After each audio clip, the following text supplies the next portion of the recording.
2:30 बजे अग लगी है, काबू नहीं आई जी। नुकसान बहुत हो गए। ਅਸੀਂ ਘਰੇ ਜੀ ਉਰੀ ਸੀ, ਅੱਗ ਬੁਝਾਉਂਦੇ ਸੀ। ਪੰਪ ਵੀ ਲੈ ਕੇ ਆਇਆ। ਮੇਰਾ ਛੋਟਾ ਭਰਾ ਅੱਗ ਦੇਖ ਕੇ ਦੌਰਾ ਪੈ ਗਿਆ ਉਹਨੂੰ ਜੀ, ਅਟੈਕ ਹੋ ਗਿਆ ਸੀ ਤਾਂ ਉਹਨੂੰ ਲੈ ਕੇ ਮੈਂ ਤਾਂ ਜਦੀ ਭੱਗ ਗਿਆ ਜੀ। ਇੱਕ ਵਾਰ ਨਹੀਂ, ਪਹਿਲਾਂ 15 ਦੇ ਵਿੱਚ ਇੱਥੇ ਹੀ ਇਹਨਾਂ ਦੀ ਫਸਲ ਮੱਚੀ, 18 ਦੇ ਵਿੱਚ ਮੱਚੀ, 21 ਦੇ ਵਿੱਚ ਹੁਣ ਮੱਚੀ। 1 ਰੁਪਈਆ ਮੁਆਵਜ਼ੇ ਦਾ ਨਹੀਂ ਮਿਲਿਆ। ਲੈਟਰ ਚਿੱਠੀਆਂ ਪਾ ਕੇ ਹੰਭ ਗਏ। ਬੜੀਆਂ ਗੱਲਾਂ ਵੀ ਕਰਦੇ ਨੇ, ਪਰ ਸਮੇਂ ਤੋਂ ਪਹਿਲਾਂ ਕਿਸੇ ਨੂੰ ਬਚਾਉਣ ਦੀ ਮਿਹਨਤ ਨਹੀਂ ਕਰਦੇ। ਜਦੋਂ ਰੋਜ਼ ਕਿਸਾਨਾਂ ਦੀਆਂ ਇੱਜ਼ਤਾਂ, ਰੋਜ਼ ਕਿਸਾਨਾਂ ਦੀਆਂ ਫੋਟੋਆਂ ਆਉਂਦੀਆਂ ਨੇ ਅਖਬਾਰਾਂ ਦੇ ਵਿੱਚ, ਤਾਂ ਕਿੰਨੇ ਕਿਸਾਨ ਸਾਡੀ ਦੁਨੀਆ ਦੇ ਵਿੱਚੋਂ ਤੁਰ ਜਾਂਦੇ ਨੇ। ਤੀਜੀ ਵਾਰ ਓਹੋ ਕਿਵੇਂ ਜਿਉਂਦੇ ਨੇ ਅੱਜ ਇਹ। ਮੈਂ ਤਾਂ ਇਹ ਵੀਰ ਨੂੰ ਇਹ ਕਹੂੰਗਾ ਵੀ ਤੂੰ ਧੰਨ ਆ ਉਹ ਸਦਾਗਰਾ, ਧੰਨ ਆ ਤੂੰ ਇਹ ਧਰਤੀ ਤੇ ਮਾਇਆ, ਤੂੰ ਫੇਰ ਵੀ ਸਾਡੇ ਵਿੱਚ ਖੜਾ, ਤੂੰ ਫੇਰ ਵੀ ਜਿਉਂਦਾ। ਉਹ ਵੀਰਾ ਹੌਸਲਾ ਰੱਖ। ਬਾਗਰ ਦੀ ਫਸਲ ਪੁੱਤਾਂ ਵਾਂਗੂ ਪਾਲੀ ਹੋਈ, ਉਹ ਸੜ ਕੇ ਸਵਾਹ ਹੋ ਗਈ। ਉਹ ਤੁਹਾਡੇ ਸਾਹਮਣੇ ਅਸੀਂ ਬੇਨਤੀ ਇਹੀ ਕਰਦੇ ਹਾਂ ਸਰਕਾਰ ਨੂੰ, ਦੁਬਾਰੇ ਸਰਕਾਰ ਜਾਗ ਸੁੱਤੀ ਪਈ ਆ। ਸਰਕਾਰ, ਪੰਜਾਬ ਦੀ ਸਰਕਾਰ ਬਿਲਕੁਲ ਸੁੱਤੀ ਪਈ ਆ। ਪਤਾ ਹੀ ਨਹੀਂ ਉਹਨੂੰ ਵੀ ਜਿਹਨੇ ਵੋਟਾਂ ਪਾਈਆਂ ਨੇ ਉਹ ਕਿੱਥੇ ਨੇ। ਅਸੀਂ ਦੁਬਾਰੇ ਫੇਰ ਸਰਕਾਰ ਨੂੰ ਕਹਿੰਦੇ ਹਾਂ, ਨਹੀਂ ਤਾਂ ਇਹਨਾਂ ਦਾ ਮੁਆਵਜ਼ਾ ਦਿੱਤਾ ਜਾਵੇ, ਨਹੀਂ ਅਸੀਂ ਧਰਨਾ ਲਗਾਵਾਂਗੇ ਤੇ ਧਰਨਾ ਲਗਾ ਕੇ ਉਸ ਦਾ ਜ਼ਿੰਮੇਵਾਰ ਸਰਕਾਰ ਹੋਊਗੀ। ਸਵਾਗਤ ਹੈ ਤੁਹਾਡਾ ਤੇ ਤੁਸੀਂ ਡੇਲੀ ਪੋਸਟ ਪੰਜਾਬੀ ਦੇਖ ਰਹੇ ਹੋ। ਮੈਂ ਹਾਂ ਸੁੱਖਾ ਖੇੜੀਵਾਲਾ। ਕਿਸਾਨੀ ਦੀ ਗੱਲ ਕਰ ਰਹੇ ਹਾਂ, ਕਿਸਾਨੀ ਅੰਦੋਲਨ ਵੀ ਚੱਲ ਰਿਹਾ, ਪਰ ਉੱਥੇ ਹੀ ਕਿਸਾਨ ਆਪਣੀਆਂ ਪੁੱਤਾਂ ਵਾਂਗ ਪਾਲੀਆਂ ਫਸਲਾਂ ਦੀ ਵਾਢੀ ਵੀ ਕਰ ਰਿਹਾ, ਕਿਉਂਕਿ ਪਿਛਲੇ 6 ਮਹੀਨੇ ਦੀ ਮਿਹਨਤ ਜਿਹੜੀ ਹੈਗੀ ਆ ਖੁੱਲ੍ਹੇ ਅਸਮਾਨ ਹੇਠ ਉਹਨਾਂ ਦੀ ਖੜੀ ਆ, ਜਿਸ ਦਾ ਫਿਕਰ ਕਿਸਾਨਾਂ ਨੂੰ ਹੈ। ਪੁੱਤਾਂ ਵਾਂਗ ਪਾਲੀਆਂ ਹੋਈਆਂ ਫਸਲਾਂ ਦੀ ਵਢਾਈ ਕੀਤੀ ਜਾਣੀ ਹੈ ਤਾਂ ਉਸ ਤੋਂ ਬਾਅਦ ਜੋ ਆਮਦਨ ਹੋਣੀ ਆ, ਜੋ ਲੈਣਾ ਦੇਣਾ ਹੋਇਆ, ਜ਼ਿੰਦਗੀ ਅੱਗੇ ਵਧਾਉਣੀ ਆ, ਉਹ ਇਸੀ ਫਸਲ ਵੱਢਣ ਤੋਂ ਬਾਅਦ, ਵੇਚਣ ਤੋਂ ਬਾਅਦ ਕੀਤੀ ਜਾਂਦੀ ਹੈ। ਖੁੱਲ੍ਹੇ ਅਸਮਾਨ ਥੱਲੇ ਕੋਈ ਵੀ ਆਪਣੀ ਕਮਾਈ ਛੱਡ ਕੇ ਨਹੀਂ ਸੌਂ ਸਕਦਾ, ਪਰ ਕਿਸਾਨ ਅਜਿਹੇ ਲੋਕ ਨੇ ਜੋ ਆਪਣੀ ਪੁੱਤਾਂ ਵਾਂਗ ਪਾਲੀ ਹੋਈਆਂ ਫਸਲਾਂ ਨੂੰ ਖੁੱਲ੍ਹੇ ਅਸਮਾਨ ਹੇਠ 6 ਮਹੀਨੇ ਛੱਡ ਕੇ ਪਾਲਦੇ ਨੇ ਤੇ ਐਡਾ ਵੱਡਾ ਜਿਹੜਾ ਉਸ ਨੂੰ ਸਹਿੰਦੇ ਨੇ ਕਿ ਨੁਕਸਾਨ ਵੀ ਹੋ ਸਕਦਾ ਹੈ। ਜੀ ਹਾਂ, ਗਰਮੀਆਂ ਚੱਲ ਰਹੀਆਂ ਨੇ, ਵਾਢੀਆਂ ਚੱਲ ਰਹੀਆਂ ਨੇ। ਇਸ ਨੂੰ ਲੈ ਕੇ ਜੇਕਰ ਗੱਲ ਕਰੀਏ ਖੜੀਆਂ ਫਸਲਾਂ ਨੂੰ ਤਾਂ ਅੱਗ ਵਰਗੀਆਂ ਘਟਨਾਵਾਂ ਵੀ ਜਿਹੜੀਆਂ ਹੁੰਦੀਆਂ ਰਹਿੰਦੀਆਂ ਨੇ। ਰੋਣੂ ਪਿੰਡ ਦੇ ਵਿੱਚ ਖੜਿਆਂ ਤੇ ਰੋਣੂ ਪਿੰਡ ਦੇ ਵਿੱਚ ਕਰੀਬ 25 ਏਕੜ, ਜੀ ਹਾਂ ਤਸਵੀਰਾਂ ਦੇਖ ਸਕਦੇ ਹੋ, 25 ਏਕੜ ਕਣਕ ਦੀ ਫਸਲ, ਪੱਕੀ ਹੋਈ ਕਣਕ ਦੀ ਫਸਲ ਅੱਗ ਦੀ ਭੇਟ ਚੜ ਜਾਂਦੀ ਹੈ। ਕਾਰਨ ਵੀ ਦੱਸ ਦਿੰਦੇ ਹਾਂ। ਕਾਰਨ ਇਹ ਆ ਕਿ ਇੱਥੋਂ ਜੋ 11,000 ਵੋਲਟ ਜੋ ਇੱਥੋਂ ਤਾਰਾਂ ਲੰਘਦੀਆਂ ਬਿਜਲੀ ਦੀਆਂ, ਉਹਨਾਂ ਤਾਰਾਂ ਦੇ ਨਾਲ ਸ਼ਾਰਟ ਸਰਕਟ ਹੁੰਦਾ, ਜਿਸ ਤੋਂ ਬਾਅਦ ਜਿਹੜਾ ਇੱਥੇ ਚਿੰਗਾਰੀ ਗਿਰਦੀ ਆ ਤੇ ਅੱਗ ਲੱਗ ਜਾਂਦੀ ਹੈ। ਸੁੱਕੀ ਕਣਕ ਨੂੰ, ਖੜੀ ਨੂੰ ਅੱਗ ਲੱਗ ਜਾਂਦੀ ਹੈ ਤੇ ਕਣਕ ਦੀ ਫਸਲ ਸੜ ਕੇ ਸੁਆਹ ਹੋ ਜਾਂਦੀ ਹੈ। 25 ਏਕੜ 3 ਕਿਸਾਨ ਨੇ ਜਿਨ੍ਹਾਂ ਦੀ ਇਹ ਸਾਰੀ ਫਸਲ ਜਿਹੜੀ ਹੈਗੀ ਆ ਸੜ ਕੇ ਸੁਆਹ ਹੋ ਜਾਂਦੀ ਹੈ, ਪਰ ਪਿੰਡ ਵਾਲਿਆਂ ਦੇ ਸਹਿਯੋਗ ਦੇ ਨਾਲ ਜੋ ਨੇੜੇ ਤੇੜੇ ਦੀਆਂ ਫਸਲਾਂ ਨੇ ਉਹਨਾਂ ਨੂੰ ਬਚਾਉਣ ਦੇ ਵਿੱਚ ਕਿਤੇ ਨਾ ਕਿਤੇ ਜੋ ਕਾਮਯਾਬੀ ਮਿਲ ਜਾਂਦੀ ਹੈ। ਪਰ 25 ਏਕੜ ਦੇ ਕਰੀਬ ਜਿਹੜੀ ਫਸਲ ਹੈ ਉਹ ਸੜ ਕੇ ਸੁਆਹ ਹੋ ਜਾਂਦੀ ਹੈ ਤਾਂ ਉਹਨਾਂ ਕਿਸਾਨਾਂ ਤੇ ਕੀ ਬੀਤਦੀ ਹੋਏਗੀ ਜਿਨ੍ਹਾਂ ਸੁਪਨੇ ਪਰੋਏ ਸੀ ਕਿ ਇਸ ਫਸਲ ਨੂੰ ਵੱਢਣ ਤੋਂ ਬਾਅਦ, ਵੇਚਣ ਤੋਂ ਬਾਅਦ ਉਹ ਆਪਣਾ ਪਰਿਵਾਰ ਚਲਾਏਗਾ, ਆਪਣੇ ਬੱਚਿਆਂ ਦੀ ਫੀਸ ਅਦਾ ਕਰੇਗਾ ਤੇ ਹੋਰ ਆਪਣੇ ਪਰਿਵਾਰ ਦੀਆਂ ਜ਼ਿੰਮੇਵਾਰੀਆਂ ਪੂਰੀਆਂ ਕਰੇਗਾ। ਪਰ ਅਫਸੋਸ ਕਿ ਜਦੋਂ ਉਹਨਾਂ ਦੀ 6 ਮਹੀਨਿਆਂ ਦੀ ਕਮਾਈ ਕੋਈ ਲੁੱਟ ਕੇ ਲੈ ਜਾਏ ਜਾਂ ਸੁਆਹ ਹੋ ਜਾਵੇ, ਜਲ ਕੇ ਖਾਕ ਹੋ ਜਾਵੇ ਤਾਂ ਕੀ ਬੀਤਦੀ ਹੋਏਗੀ ਉਹ ਵੀ ਤੁਹਾਨੂੰ ਦੱਸਾਂਗੇ। ਪਰ ਅੱਜ ਇਹਨਾਂ ਦੁਖੀ ਕਿਸਾਨਾਂ ਦੀ ਬਾਂਹ ਫੜਨ ਦੇ ਲਈ ਪ੍ਰੋਫੈਸਰ ਜਸਵੰਤ ਸਿੰਘ ਗੱਜਣ ਮਾਜਰਾ ਜੋ ਸਮਾਜ ਸੇਵੀ ਨੇ ਇੱਥੇ ਇਹਨਾਂ ਕਿਸਾਨਾਂ ਕੋਲ ਪਹੁੰਚੇ ਨੇ ਤੇ ਉਹਨਾਂ ਨਾਲ ਵੀ ਗੱਲਬਾਤ ਕਰ ਲੈਂਦੇ ਹਾਂ ਕਿ ਆਖਿਰਕਾਰ ਕਿੰਨਾ ਕੁ ਦੁੱਖ ਆ ਤੇ ਅੱਜ ਉਹ ਬਾਂਹ ਫੜਨ ਆਏ ਨੇ ਤੇ ਕੀ ਕਹਿਣਗੇ। ਪ੍ਰੋਫੈਸਰ ਸਾਹਿਬ, ਸਵਾਗਤ ਹੈ ਤੁਹਾਡਾ। ਵਾਹਿਗੁਰੂ ਜੀ ਕਾ ਖਾਲਸਾ, ਵਾਹਿਗੁਰੂ ਜੀ ਕੀ ਫਤਿਹ। ਮੈਂ ਕਿਹੜੇ ਸ਼ਬਦਾਂ ਦੇ ਨਾਲ ਇਹਨਾਂ ਕਿਸਾਨਾਂ ਨੂੰ ਧਲਾਸਾ ਦੇਵਾਂ। ਇੱਥੇ ਸਰਕਾਰਾਂ, ਸਮਾਜ, ਮੈਨੂੰ ਸਮਝ ਨਹੀਂ ਆਉਂਦਾ ਵੀ ਇਹ ਕਿਸਾਨ ਆਪਣਾ ਜੀਵਨ ਕਿਵੇਂ ਕੱਟਣਗੇ। ਇਹਨਾਂ ਦੇ ਦਰਦ ਇੱਕ ਵਾਰ ਨਹੀਂ, ਪਹਿਲਾਂ 15 ਦੇ ਵਿੱਚ ਇੱਥੇ ਹੀ ਇਹਨਾਂ ਦੀ ਫਸਲ ਮੱਚੀ, 18 ਦੇ ਵਿੱਚ ਮੱਚੀ, 21 ਦੇ ਵਿੱਚ ਹੁਣ ਮੱਚੀ। 1 ਰੁਪਈਆ ਮੁਆਵਜ਼ੇ ਦਾ ਨਹੀਂ ਮਿਲਿਆ। ਲੈਟਰ ਚਿੱਠੀਆਂ ਪਾ ਪਾ ਕੇ ਹੰਭ ਗਏ। ਬਹੁਤ ਸਮਾਜ ਸੇਵੀ ਲੋਕ ਨੇ। ਜਦੋਂ ਸਮਾਜ ਸੇਵੀ ਲੋਕ ਬੜੀਆਂ ਗੱਲਾਂ ਵੀ ਕਰਦੇ ਨੇ, ਪਰ ਸਮੇਂ ਤੋਂ ਪਹਿਲਾਂ ਕਿਸੇ ਨੂੰ ਬਚਾਉਣ ਦੀ ਕਿਮਤ ਨਹੀਂ ਕਰਦੇ। ਜਦੋਂ ਰੋਜ਼ ਕਿਸਾਨਾਂ ਦੀਆਂ ਇੱਜ਼ਤਾਂ, ਰੋਜ਼ ਕਿਸਾਨਾਂ ਦੀਆਂ ਫੋਟੋਆਂ ਆਉਂਦੀਆਂ ਨੇ ਅਖਬਾਰਾਂ ਦੇ ਵਿੱਚ, ਤਾਂ ਕਿੰਨੇ ਕਿਸਾਨ ਸਾਡੀ ਦੁਨੀਆ ਦੇ ਵਿੱਚੋਂ ਤੁਰ ਜਾਂਦੇ ਨੇ। ਜਦੋਂ ਤੁਰਦੇ ਨੇ 4 ਦਿਨ ਅਥਰੂ ਵਹਾਉਂਦੇ ਆ ਲੋਕ। ਉਹ ਦੋਸਤੋ, ਮੈਂ ਤੁਹਾਨੂੰ ਬੇਨਤੀ ਕਰਦਾ, ਇੱਕ ਜਾਨਵਰ ਦਾ ਵੀ ਬਹੁਤ ਦੁੱਖ ਹੁੰਦਾ। ਇਸ ਧਰਤੀ ਤੇ ਕਿਸਾਨਾਂ ਦੀ ਬਾਂਹ ਫੜਨ ਵਾਲਾ ਕੋਈ ਨਹੀਂ ਹੈਗਾ। ਤੁਸੀਂ ਸਾਰੇ ਲੋਕ ਮੂਕ ਤਰਸ ਤਮਾਸ਼ਾ ਬਣ ਗਏ। ਇਹ ਕਿਸਾਨ ਤੁਹਾਨੂੰ ਹੋਰ ਕੀ ਦੇ ਦੇਵੇ? ਕੀ ਮੰਗਦੇ ਹੋ ਕਿਸਾਨ ਤੋਂ? ਤੁਸੀਂ ਚਾਹੁੰਦੇ ਕੀ ਹੋ? ਬਿਜਲੀ ਦੇ ਵਿੱਚ ਆ ਫੈਕਟਰੀਆਂ ਨੇ ਲਵੇ, ਬਥੇਰੀ ਪ੍ਰੋਡਕਸ਼ਨ ਕਰਦੀਆਂ ਹੋਣਗੀਆਂ, ਉਹਨਾਂ ਨੂੰ ਬਿਜਲੀ ਜਾਂਦੀ ਆ। ਓਏ ਉਹਨਾਂ ਨੂੰ ਪਤਾ ਨਹੀਂ ਹੈਗਾ ਵੀ ਕਿੱਥੇ ਦੀ ਲੰਘ ਕੇ ਆਈ ਆ। ਅਸੀਂ ਉਹਨੂੰ ਦਈਏ ਦੋਸ਼?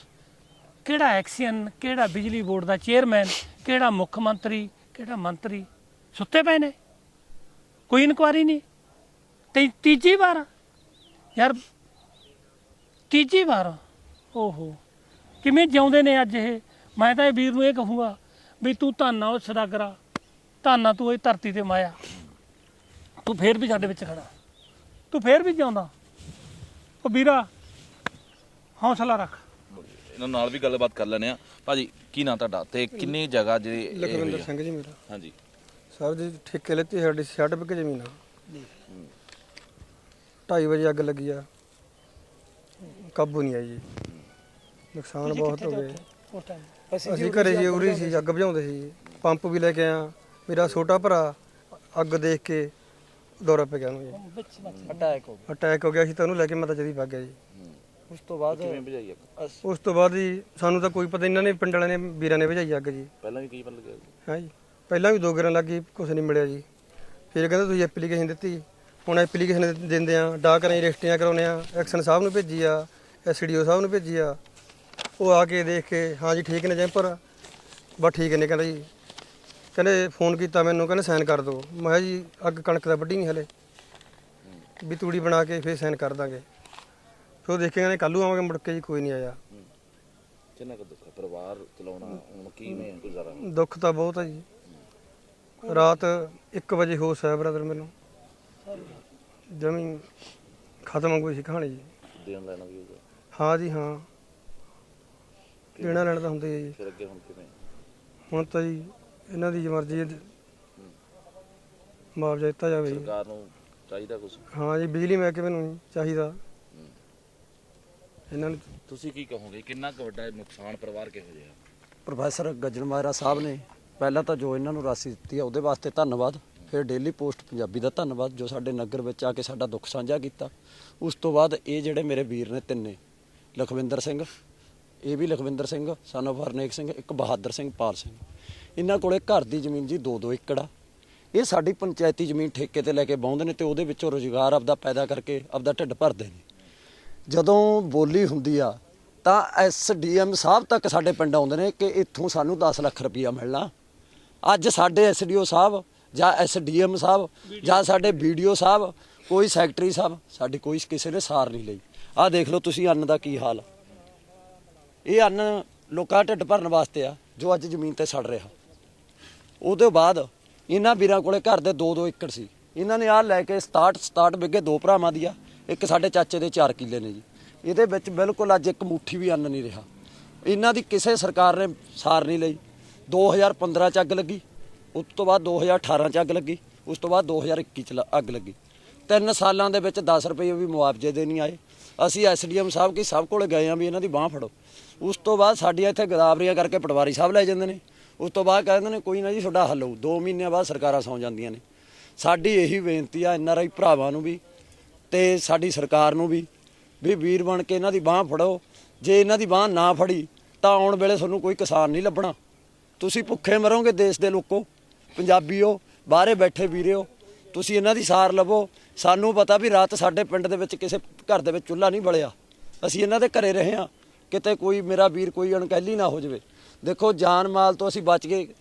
ਇਹ ਵੀਰ ਦਾ ਛੋਟਾ ਭਰਾ, ਉਹਨੂੰ ਅਟੈਕ ਹੋਇਆ, ਪਹਿਲਾਂ ਉਹਨੂੰ ਸਾਂਭਿਆ, ਫਿਰ ਇਹਦੇ ਭਰਾ ਨੂੰ ਅੱਜ ਅਸੀਂ ਹਸਪੀਟਲ ਦੇ ਵਿੱਚੋਂ ਡਿਸਚਾਰਜ ਕਰਕੇ ਲੈ ਕੇ ਆਏ ਹਾਂ। ਕੱਲ ਦੁਪਹਿਰੇ ਸਹੀ 2 ਵਜੇ ਐਡਮਿਟ ਕੀਤਾ, ਅੱਜ 2 ਵਜੇ ਛੁੱਟੀ ਹੋਈ ਆ।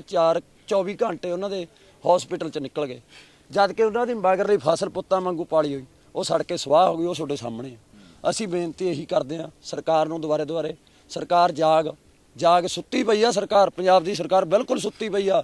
ਪਤਾ ਹੀ ਨਹੀਂ ਉਹਨੂੰ ਵੀ ਜਿਹਨੇ ਵੋਟਾਂ ਪਾਈਆਂ ਨੇ ਉਹ ਕਿੱਥੇ ਨੇ। ਅਸੀਂ ਦੁਬਾਰੇ ਫੇਰ ਸਰਕਾਰ ਨੂੰ ਕਹਿੰਦੇ ਹਾਂ, ਨਹੀਂ ਤਾਂ ਇਹਨਾਂ ਦਾ ਮੁਆਵਜ਼ਾ ਦਿੱਤਾ ਜਾਵੇ। ਨੇ ਅਸੀਂ ਧਰਨਾ ਲਗਾਵਾਂਗੇ ਤੇ ਧਰਨਾ ਲਗਾ ਕੇ ਉਸ ਦਾ ਜ਼ਿੰਮੇਵਾਰ ਸਰਕਾਰ ਹੋਊਗੀ। ਨਗਰ ਸਾਰਾ ਇਹਨਾਂ ਦੇ ਨਾਲ ਖੜਾ। ਸੋ ਬੇਨਤੀ ਕਰਦੇ ਹਾਂ, ਇੰਨੀ ਕਿ ਸਾਡੀ ਬੇਨਤੀ ਕਬੂਲ ਕਰਿਓ। ਵਾਹਿਗੁਰੂ ਜੀ ਕਾ ਖਾਲਸਾ, ਵਾਹਿਗੁਰੂ। ਕੀ ਨਾਂ ਤੁਹਾਡਾ ਜੀ? ਲਖਵਿੰਦਰ ਸਿੰਘ ਜੀ। ਕਦੇ ਕਿਹੋ ਜਿਹੇ ਹਾਲਾਤ ਨੇ ਪਹਿਲਾਂ ਦੱਸੋ। ਹਾਲਾਤ ਤਾਂ ਜੀ ਠੀਕ ਹੀ ਨੇ, ਬਸ ਠੇਕੇ ਤੇ ਲੈ ਕੇ ਟਾਈਮ ਪਾਸ ਕਰਦੇ ਆ। ਫਿਰ ਹੁਣ ਜਿਹੜੇ ਦੇਣਾ ਲੈਣਾ ਸੀ ਫੀਸਾਂ ਬੱਚਿਆਂ ਦੀਆਂ ਹੋਰ ਬਸ ਜੀ ਹੁਣ ਉਹ ਪ੍ਰਮਾਤਮਾ ਦੇ ਆਸਰੇ ਆ।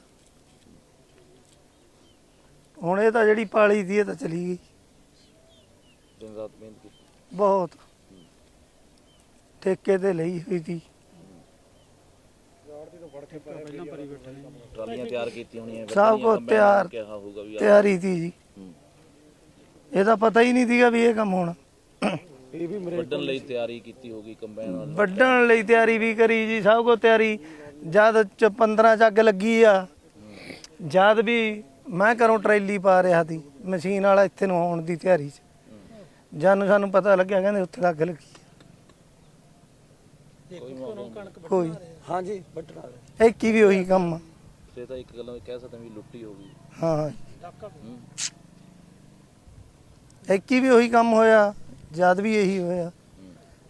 ਕੌਣ ਨੇ ਜ਼ਿੰਮੇਵਾਰ? ਇਹ ਸਰਕਾਰਾਂ ਜ਼ਿੰਮੇਵਾਰ ਆ ਜੀ। ਬਿਜਲੀ ਬੋਰਡ ਜਦ ਉਹਨਾਂ ਨੂੰ ਲਿਖ ਕੇ ਦਿੰਨੇ ਆ ਵੀ ਇਹਦਾ ਹੱਲ ਕਰੋ, ਕੋਈ ਸੁਣ ਨਹੀਂ ਰਿਹਾ। ਦਿਨ ਰਾਤ ਕਰਤੀ ਸੀ, ਬਹੁਤ ਮਿਹਨਤ ਕਰਕੇ ਪਾਲੀ ਸੀਗੀ। ਦਵਾਈਆਂ ਦੇ ਵੀ ਪੈਸੇ ਦੇਣੇ ਹੋਏ। ਸਭ ਕਾਹ ਦੇ ਦੇਣੇ ਆ ਵੀਰ, ਕੱਲੀਆਂ ਦਵਾਈਆਂ ਦੇ ਕੀ, ਸਭ ਕਾਹ ਦੇ ਦੇਣੇ। ਇਹ ਤਾਂ ਲੱਗਦਾ ਕਿ ਜ਼ਿੰਦਗੀ ਮੁਸ਼ਕਿਲ ਹੋਰ ਹੋ ਗਈ। ਹੁਣ ਲੱਗਦਾ ਤਾਂ ਹੈਗਾ, ਹੁਣ ਇਹ ਨਿਪਟਣਾ ਪਊ। ਜ਼ਿੰਦਗੀ ਤਾਂ ਹੁਣ ਮੁਸ਼ਕਿਲ ਦਿਖ ਰਹੀ ਹੈ, ਔਖਾ ਬਹੁਤ ਔਖਾ। ਵੀ ਹੁਣ 65 ਵਿਗੇ ਤੋਂ ਠੇਕੇ ਤੇ ਲਿਆ ਹੋਵੇ, ਸਾਰੇ ਰੁਪਈਏ ਪਹਿਲਾਂ ਵਿਆਜ ਤੇ ਲੈ ਕੇ ਦਿੱਤੇ ਹੋਣ, ਬਹੁਤ ਬਜ਼ੁਰਗਾਂ ਨੇ ਉਹਨਾਂ ਨਾਲ ਗੱਲਬਾਤ ਕਰ ਲੈਣੇ ਆ।